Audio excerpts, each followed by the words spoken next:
नमस्कार, कंज्यूमर अड्डा में आपका स्वागत है। मैं हूं मनोज श्रीवास्तव। इन दिनों अखबारों पर अगर आपने गौर किया होगा या डिजिटल प्लेटफॉर्म्स पर भी देखा होगा तो जीपीटी की बहुत चर्चा है। GPT 4.0, GPT 4o। तो ये जीपीटी का नया अवतार है और दावा ये है कि ये अभी तक के सारे जो एआई मॉडल्स है उससे ज़्यादा स्मार्ट है, उससे ज़्यादा स्पीडी है और काफ़ी हद तक ये इंसानों के जैसा व्यवहार कर सकता है। एक डिजिटल पर्सनल असिस्टेंट बन सकता है, पूरी तरह से सक्षम, और कई कमाल की बातें इसमें होने वाली है, ऐसा फर्स्ट इम्प्रेशन आ रहा है। तो इसको हम समझते हैं कि क्या है जीपीटी 4o और कैसे ये हमारे जीवन को प्रभावित करेगा, कब से प्रभावित करेगा, ये तमाम चीज़ें समझेंगे अपने एक्सपर्ट्स के साथ। पहले आपका परिचय कराते हैं अपने मेहमानों के साथ। हमारे साथ हैं कोरोवर एआई के chief business officer Taresh Verma, AI expert Kanishk Agarwal और सेफ सिक्योरिटी के को फाउंडर राहुल त्यागी। आप तीनों का बहुत बहुत स्वागत है। कनिष्क, पहला सवाल आपसे एकदम बेसिक, आम जो हमारे दर्शक हैं उनके लिए जीपीटी 4o क्या है?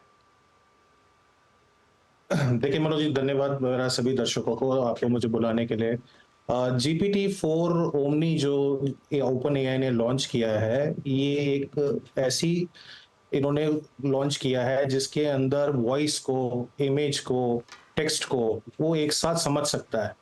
तो इसका इनपुट दे सकते हैं। आप पहले देखते थे कि भाई हमें प्रॉब्लम होती थी, केवल हम टेक्स्ट देते थे और हैलुसिनेशन ज़्यादा होता था। हम इमेज यूज़ नहीं कर पाते थे, वीडियो यूज़ नहीं कर पाते थे। तो अब आप वीडियो भी यूज़ कर सकते हैं, इमेज भी यूज़ कर सकते हैं, टेक्स्ट भी यूज़ कर सकते हैं, और अगर आपको ट्रेन करना चाहते हैं तो एक साथ यूज़ कर सकते हैं और उसके बेसिस पे वो आपको आउटपुट जनरेट करके देगा। तो ये बहुत ही अच्छा इन्होंने इसमें आविष्कार किया है। जी, ये बताइए कि इसमें कह रहे हैं कि जो वॉइस में इमोशंस को भी वो डिस्टिंग्विश कर पाएगा, समझ पाएगा। फेस अगर आपका रीड करेगा तो उसके एक्सप्रेशंस के भी कुछ मीनिंग्स लगाएगा। क्या इस तरह की भी बातें हैं इसमें? बिल्कुल सही बात कही आपने। इसमें सबसे अच्छी जो बात इस समय है कि वो भावनात्मक जो एक्सप्रेशंस होते हैं एक यूज़र के, उनको भी पढ़ पाएगा, उनको भी समझ पाएगा। ऐसा लगेगा कि आप जैसे किसी एक रियल इंसान से बात कर रहे हैं। अभी आप देखिए, अब हमने सिरी हमारे साथ 1 दशक से है और हमारे साथ अमेज़न एलेक्सा इतने टाइम से हम लोग यूज़ कर रहे हैं, लेकिन फिर भी उनके साथ जो इंटरैक्शन है वो इतना अच्छा नहीं है हमारा। लेकिन इसके साथ अगर आप देखेंगे, क्योंकि मैंने इसको काफ़ी ट्राई किया और मुझे ऐसा लग रहा है कि जो उसकी स्पीड है एक रिएक्ट करने की, वो बहुत अच्छी है। ऐसा लग रहा है कि मैं एक रियल इंसान से बात कर रहा हूँ। जी। ये बताइए तारेश जी कि क्या ये एक जनरल एआई इसको हम कह सकते हैं, या मोर जनरल जो अभी तक हमारे सामने एआई मॉडल्स थे उससे थोड़ा ज़्यादा जनरल पर्पस ये एआई हो जाएगा? और अगर ये सही है तो इसके यूज़ केसेस क्या-क्या बनेंगे? देखिए, इसमें कोई दो राय नहीं है कि ये एक ज़्यादा विकसित और ज़्यादा मैच्योर्ड जिसको आप बोल सकते हैं, एक फाउंडेशनल मॉडल है और जिसको बॉटम्स अप क्रिएट किया गया है इन टर्म्स ऑफ जो अभी अग्रवाल साहब ने इसकी विशेषताएँ गिनाई, तो वो डेफ़िनेटली इसको एक डिफरेंट और एक अच्छा बेटर फाउंडेशनल मॉडल बनाती है। कुछ लिमिटेशंस हैं जो हम जब इसको कंपेयर करते हैं, जैसे कि हमारी कंपनी का जो एक ऑफरिंग है फाउंडेशनल मॉडल भारत जीपीटी के साथ, कि एक रिस्पॉन्सिबल यूज केस, आपने यूज यूज केसेस की बात की। यूज केसेस हमारे सारे रियलिस्टिक हैं। हुँ, हुँ। अब ये चैट जीपीटी 4 ओमनी कितने रियलिस्टिक यूज केसेस पे काम कर पाएगा, कंसिडरिंग कि हमारे देश में 3 तरह के डिवाइड्स हैं। हम टिपिकली लैंग्वेज डिवाइड की बात करते हैं, डिजिटल डिवाइड की बात करते हैं, लिटरेसी डिवाइड की बात करते हैं। तो इसमें जो कंटेंट है, इसमें कंटेंट की जो योग्यता है in terms of the legality, in terms of the IPR protection, वो अ, वो कैसे ये लोग आगे लेके जा पाएँगे? एक वो देखने वाला विषय है in terms of really serving the real use cases in India. जी, तो आप ये कहना चाहते हैं कि अगर आप रियल यूज़ केस में, अगर आप इंडिया में ख़ास करके इसको पढ़ाना चाहते हैं, तो इसको ट्रेन कैसे करेंगे और ट्रेन करने के लिए जो चीज़ें आप लेके जाएँगे इसके अंदर, उनके एब्सोल्युटली। प्रॉपर्टी राइट्स का क्या होगा और ये तमाम सवाल हैं। हाँ, बहरहाल जो ग्लोबल एआई मॉडल्स हैं, हुँ, उनको इस पॉइंट पे प्रूव करना अभी बाकी है। हुँ। एआई सिर्फ कॉन्सेप्चुअली होना, ये टेक्नोलॉजी कॉन्सेप्चुअली होना और उसको एक सही दिशा में सही तरीके से इस्तेमाल करना, इसमें अभी थोड़ा फ़र्क है। इसमें अभी जी, बिल्कुल, अभी बिल्कुल। ये इम्पोर्टेंट बात है। असल कहानी तो वही है कि इस्तेमाल में कितना आता है, किस तरीके से आता है, क्या-क्या होता है। अभी तो थ्योरेटिकल बात ही है और जैसा कि अग्रवाल साहब ने बताया, उन्होंने ट्राई भी किया, तो कम से कम एक चीज़ वो इंश्योर कर रहे हैं कि इसकी स्पीड बहुत अच्छी है। ये और दावा तो ये किया जा रहा है कि जिस स्पीड से एक ह्यूमन इंटरैक्ट करता है, उसी स्पीड से ये इंटरैक्ट करेगा। दूसरा इसमें एक दावा ये भी है कि इतना यूज़र फ्रेंडली इसको बना रखा है कि computer human and computer interactions जो हैं वो बहुत ज़्यादा इम्प्रूव होंगी, ऐसी उम्मीद कर रहे हैं। राहुल ये बताइए, इसमें कह रहे हैं कि लैंग्वेजेस भी वाइड होंगी, नॉन इंग्लिश काफ़ी लैंग्वेजेस इसमें आएंगी और उसके चलते इसका खास करके एडटेक में, शिक्षा में, पढ़ाई लिखाई में भी कह रहे हैं कि बड़ा इस्तेमाल हो सकता है। तो क्या इसके इस्तेमाल की जितनी संभावनाएं बताई जा रही है सब अभी थियोरिटिकल है, इसकी ज़मीन पर उतरने की कितनी संभावनाएं लग रही है तारिश वर्मा जी की बात सुनने के बाद? देखिए मनोज जी, आई थिंक जो यूज केसेस अभी पब्लिश किए हैं ओपन एआई में, और हम साइबर सिक्योरिटी फील्ड से बिलोंग करते हैं, तो आई थिंक उसको मद्देनजर रखते हुए आई थिंक काफी चीजें रियलिस्टिक हैं। जैसे सबसे पहले एजुकेशन सेक्टर इससे बहुत बड़े तरीके से प्रभावित होगा। 50 से ज्यादा लैंग्वेजेज जो ये क्लेम कर रहे हैं कि उस लैंग्वेज में इमोशन के साथ ये एक एटैक को एकदम डिस्टर्ब कर सकते हैं और बड़ा अच्छा सा इसको मैनेज कर सकते हैं। जैसे उन्होंने एक वीडियो भी रिलीज किया जहाँ पे एक बच्चे को बताया गया कि इसको समझाइए, इसको ट्रायंगल के बारे में कुछ इसको मैप करना है, तो उसने इमोशन के साथ बच्चे के आईक्यू को समझते हुए क्वेश्चंस फ्रेम किए, जिसको एक एक क्वेश्चन का आंसर करते करते एंड में जाके बच्चे को उन्होंने समझा दिया। तो आप सोचिए, ये हम काफी करीब जा रहे हैं एक टेक्नोलॉजी जिसे हम बोलते हैं एजीआई। एजीआई आपकी जो होती है आर्टिफिशियल जनरल इंफॉर्मेशन, जो कि एक रोबोट के अंदर होती है। अगर हम सिमिलर, क्योंकि ये कैमरे से आपके इमोशन देख पा रहा है, ये चीजें पढ़ पा रहा है, ये इमेजेस को प्रोसेस कर पा रहा है, अगर ये फ्यूचर में एक रोबोट के अंदर डाल दिया जाए तो काफी हद तक ये इंफॉर्मेशन जो है वो आप कन्वर्स कर सकते हो आपके घर में एक रोबोट से, और उसको बोलिए ये मेरी बुक रही या आप मेरे को पढ़ाइए, और वो काफी हद तक आपको एज ए टीचर आपकी लोकल लैंग्वेज में आपके लर्निंग पेस के हिसाब से, आपके आईक्यू के हिसाब से वो कर पाएंगे। और हमने भी आई थिंक साइबर सिक्योरिटी के कुछ कॉन्सेप्ट्स जो हमने इससे इंटरेक्ट करके देखे, जो कि काफी जैसे इंक्रिप्शन के बारे में इन और हमारे रिजल्ट्स के अंदर it was very very interesting कि जिस तरीके से उसने हमें समझाया उस कंसेप्ट को, वो एकदम आई थिंक काफी अच्छा था। जो आई थिंक एक हमें तो पता था उसके बारे में, लेकिन जो नया बच्चा है जो एक एजुकेशन के एक ऐसी क्रिटिकल सब्जेक्ट्स को पढ़ना चाहता है, और आई थिंक आप आगे जाके देखेंगे कि model like these will be very useful for the edtech community. बच्चों के लिए मतलब टीचर्स का फ्यूचर मुझे खतरे में नजर आ रहा है इसकी इसकी वजह से, क्योंकि जो नॉलेज, वास्ट नॉलेज इसके पीछे है, वो रियल टाइम इसके पीछे है, वो एक बहुत बड़े स्तर पे इसको लेके जाएगी। जी, नज़र तो आ रहा है, लेकिन वही बात है कि थोड़ा बहुत दूर नज़र आ रहा है, क्योंकि जनरल पर्पस अगर हम कोई ऐसे एआई चैटबॉट्स का जो यूज़ हम कर रहे हैं, चाहे जीपीटी हो, चाहे जेमिनाई हो, तो हम ये पाते हैं कि बहुत ही सरल सी जो चीज़ें होती है, जो हमें सर्च इंजन पे अवेलेबल होती हैं, ऐसा लगता है कि किसी एक होशियार आदमी को बिठा दें, सर्च इंजन को फ़िल्टर करके या थोड़ा रिसर्च करके वो जो रिज़ल्ट देगा वो अभी हमें मिल जाता है। लेकिन थोड़ा सा भी अगर इंट्रिकेट हो मामला तो हाथ खड़े कर देता है हमारा एआई।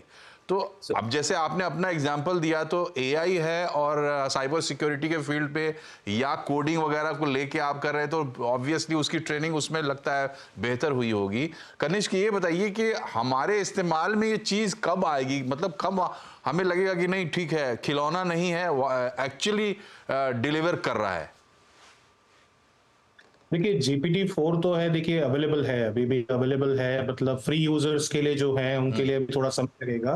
बाकी यूजर्स हैं या जो ऑर्गेनाइजेशंस हैं अगर प्लस मॉडल पे हैं उनको जल्दी मिल जाएगा। लेकिन इसकी जो सबसे खासियत है कि यूजर के लिए, क्योंकि देखिए हम कई देश ट्रैवल करते हैं और हम दूसरी भाषा में अगर वहां पे होती है तो उस पर हम प्रॉब्लम फेस करते हैं बात करने में, इंटरेक्ट करने में, हम कहाँ पर हैं दिशा में, क्योंकि सारी जो साइन लैंग्वेज होती है वो सारी रोड साइन सब कुछ दूसरी भाषा में होती है। ये रियल टाइम आपको इंटरेक्ट करके देगा, रियल टाइम उस पर कन्वर्जन करेगा, तो ये इसकी सबसे बड़ी खूबी है।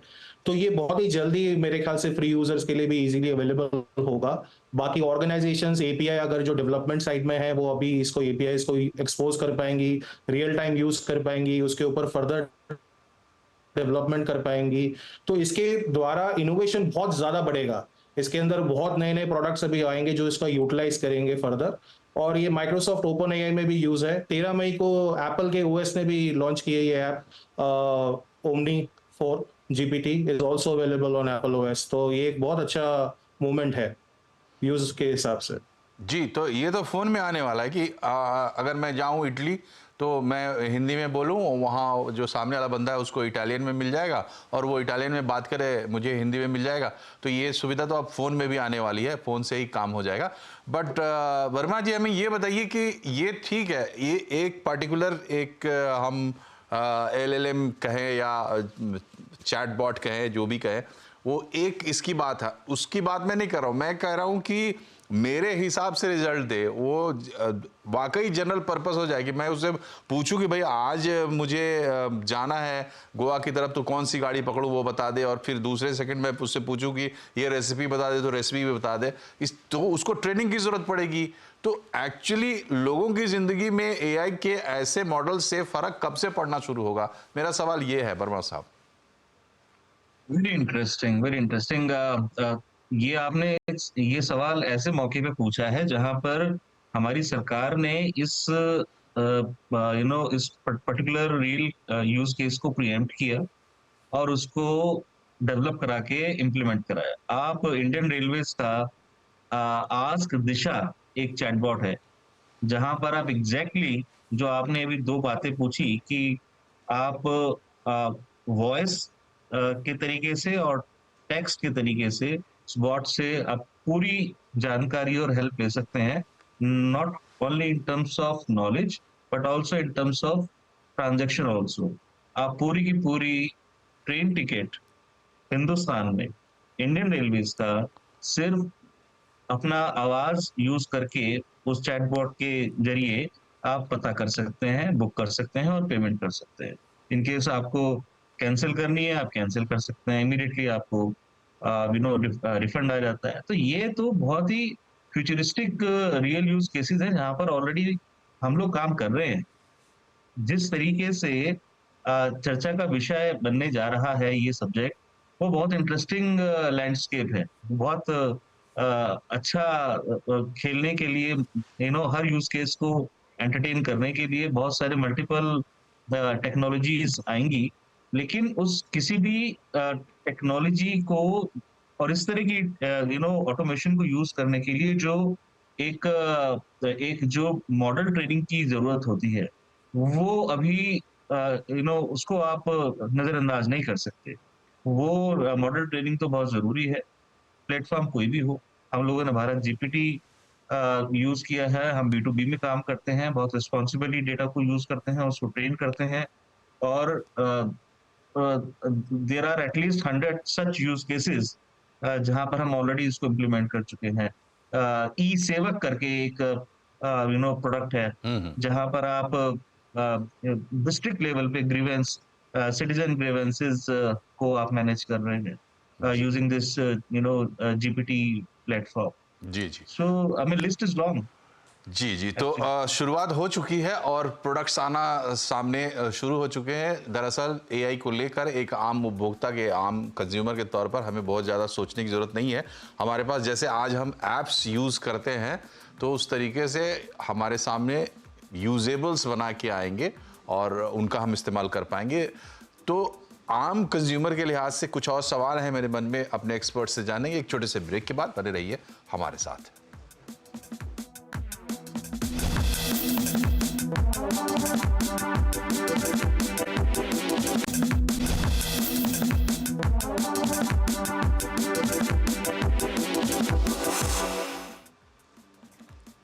ब्रेक ब्रेक के बाद एक बार फिर से आपका स्वागत है कंज्यूमर अड्डा में। आज हम बात कर रहे हैं GPT-4o की।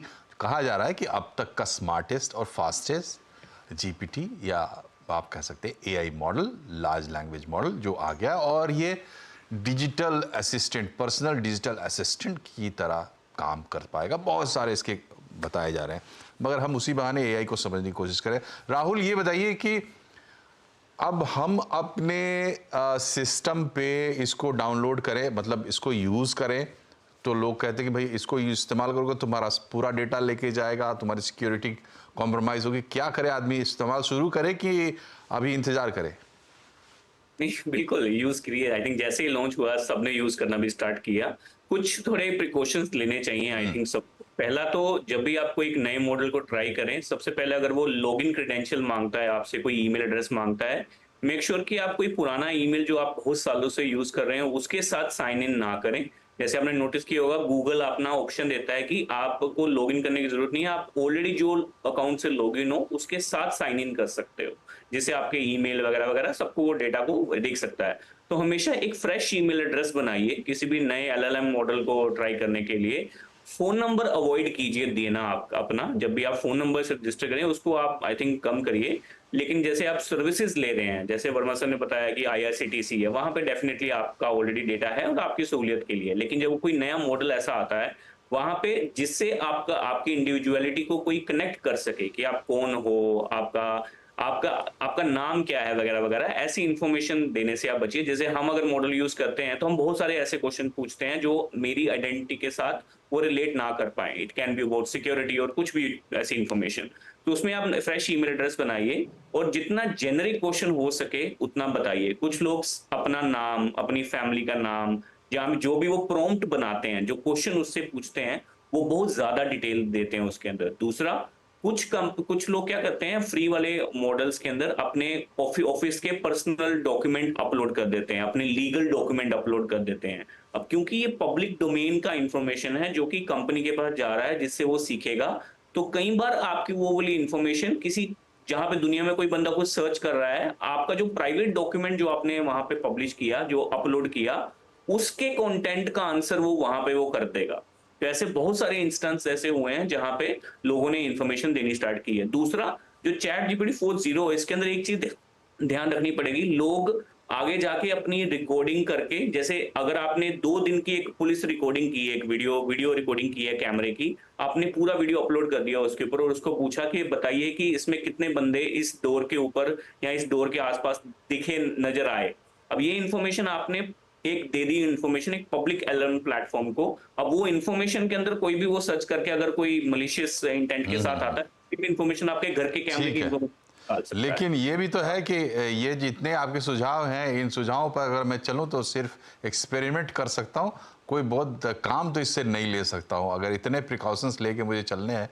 बहरहाल इस वक्त तो यही करना होगा जो आप कह रहे हैं। ठीक है, अग्रवाल साहब, ये बताइए कि ये जैसे मैं एक एआई मॉडल के साथ काम कर रहा हूं, तो उसकी जो ट्रेनिंग होती है वो क्या वो एआई वाले ही ट्रेन करके देते हैं, बस वही उसकी ट्रेनिंग है, या मैं जब उसके साथ काम करता हूं को मेरे साथ इंटरेक्ट करते हुए भी खुद को ट्रेन करता है और मैं ये मान के चलूं कि समय के साथ वो और इम्प्रूव परफॉर्मेंस देगा मेरे असिस्टेंट के तौर पर?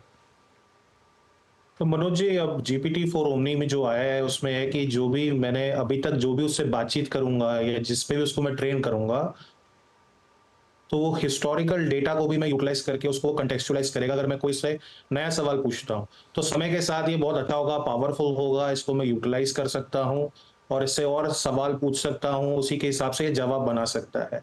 हाँ, जैसे कि उन्होंने बात करी कि इसकी सिक्योरिटी साइड पे, तो हमें ऐप परमिशंस जरूर देखनी चाहिए क्योंकि ये हमारे ऐप स्टोर पे इजीली अवेलेबल है। तो उस ऐप को हम क्या परमिशंस दे रहे हैं, क्या इमेज को पे ट्रेन कर रहे हैं, किस वीडियो पे ट्रेन कर रहे हैं, इससे बेटर होगा कि इसकी पावरफुल बहुत है लेकिन इसको हम एक लिमिटेड एरिया में इसको यूटिलाइज करें तो ये एक बहुत पावरफुल असिस्टेंट हमारा ये बन सकता है।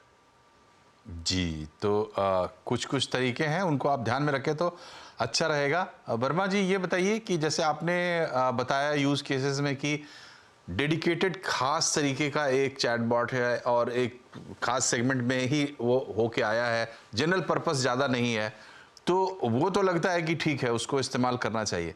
लेकिन जहाँ पे हम ज़्यादा जनरल होने की कोशिश करते हैं, जैसे ये जीपीटी हो या जेमिनी को जो जिस तरीके से हम इस्तेमाल करते हैं, तो क्या हमें इन दोनों तरह के मॉडल्स में अंतर है? ये जो जनरल पर्पस आते हैं, ऐसा ये ओमनी लगता है जैसे ये ओमनी प्रेजेंट होगा और सब जगह हेल्प करेगा, बनिस्बत की जो फोकस्ड प्रोडक्ट आएंगे।